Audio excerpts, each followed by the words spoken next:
Salve, salve família, aqui quem fala é o Lutz do canal Cortes Podcast e no meu primeiro mês monetizado eu já fiz $3.000 só seguindo o que esse cara fala no curso dele. Então se você quer ganhar dinheiro com internet e YouTube sem nem precisar aparecer, confere o primeiro link na descrição. Comecei lá na Fundação de Neurologia daí e aí levei, né, todo esse meu interesse por plantas e tal, e aí coincidentemente a vida foi encaixando as coisas e o Dr. Andrade, que é o presidente lá, o principal preceptor, né?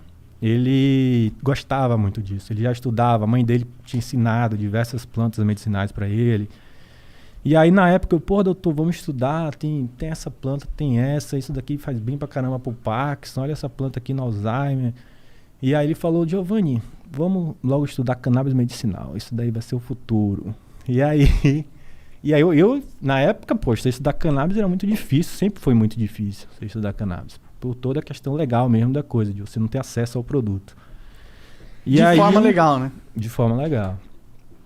E aí, nessa época, a gente começou a publicar alguns relatos de caso, porque já estava a gente já conseguia importar a medicação, né? A medicação ela já chegava, então a gente já tinha um produto para poder utilizar de fato.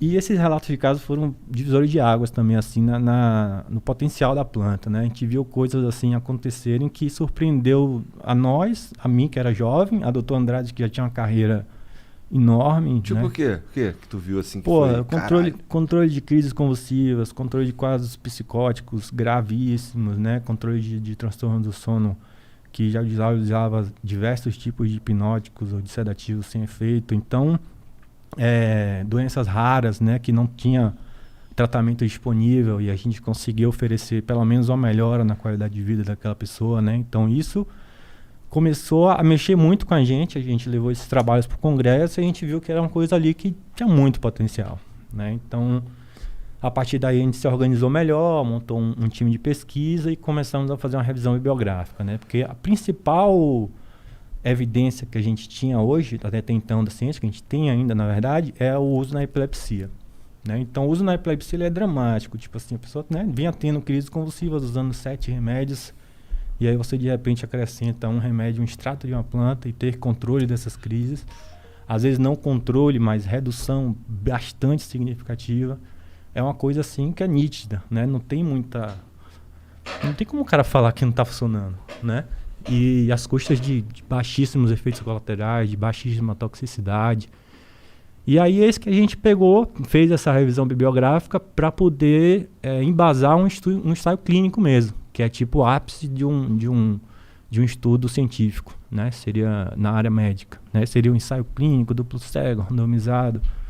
E a gente, graças a Deus, conseguiu hoje submeter, pelo menos, esse ensaio clínico. Estamos esperando aí a Anvisa dar o carimbaço para falar pra gente começar e se Deus quiser vamos começar esse ano ainda. E aí vocês começam o quê? A produzir esses remédios? Não, a gente não produz, a gente recebe um remédio, vem de um produtor do Chile e a gente dá para esses pacientes. Ah, né? Então entendi. a gente vai tentar regulamentar esse remédio, digamos assim, como uma terapia nacional, uma terapia possível, um remédio de fato, né? Não é um extrato de planta, é um medicamento. E aí esse remédio seria o CBD ou seria o THC? A nossa resposta que a gente está tentando buscar agora é justamente qual o impacto do THC nesses pacientes epiléticos, né? Uhum. Se seria melhor usar extratos com um pouco mais de THC ou com um pouco menos de THC. Que o THC é importante a gente já sabe, a literatura já mostra isso bem, só que a dose a gente não sabe bem, né? Então a gente está mostrando 3 grupos diferentes, tem um grupo placebo e tem 2 grupos com 2 concentrações diferentes, de proporções diferentes de THC e CBD. Interessante, porque normalmente a galera atribui as propriedades medicinais da maconha ao CBD. A galera meio que coloca o THC como se fosse, é a parte da maconha que deixa você chapadão. Exato, THC-fobia. Mas então você está me dizendo que o THC também tem propriedades medicinais que são fundamentais. Tem muita propriedade. Inclusive, assim, sendo bem objetivo, o grande protagonista do sistema endocannabinoide, né, vindo das plantas, porque as plantas elas têm moléculas que se assemelham a moléculas que a gente mesmo produz, né? Então a gente produz uma molécula que é a anandamida, que é a substância da felicidade, né? Dita substância da felicidade. Como que é? Anandamida? Anandamida. Isso, ela foi descoberta isolada assim em 92, né? Pela galera lá de Israel, o Merchulan, que é um dos maiores pesquisadores. Recente, hein? Bem recente. E aí, a partir daí, entendeu-se que o THC ele é muito parecido com a anandamida e ele age nos mesmos receptores.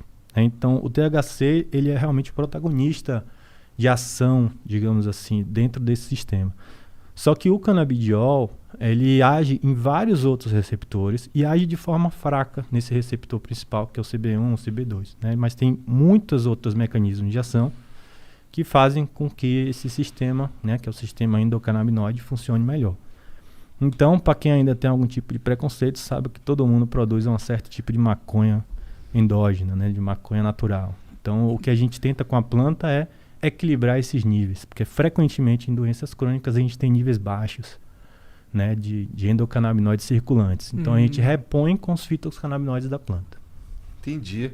Que são muitos. E tu, né? tu tava falando que eu falei que, pô, eu pensei que só tinha THC e CBD. Tu falou, não, tem várias paradas, tem mais de 100 substâncias na planta, né? Pô, bombzão, hein? Pô, da hora. Pô, vai esquentar já, demorou? Daqui Agora vai. Já. Não, ele tá me esquentando aqui.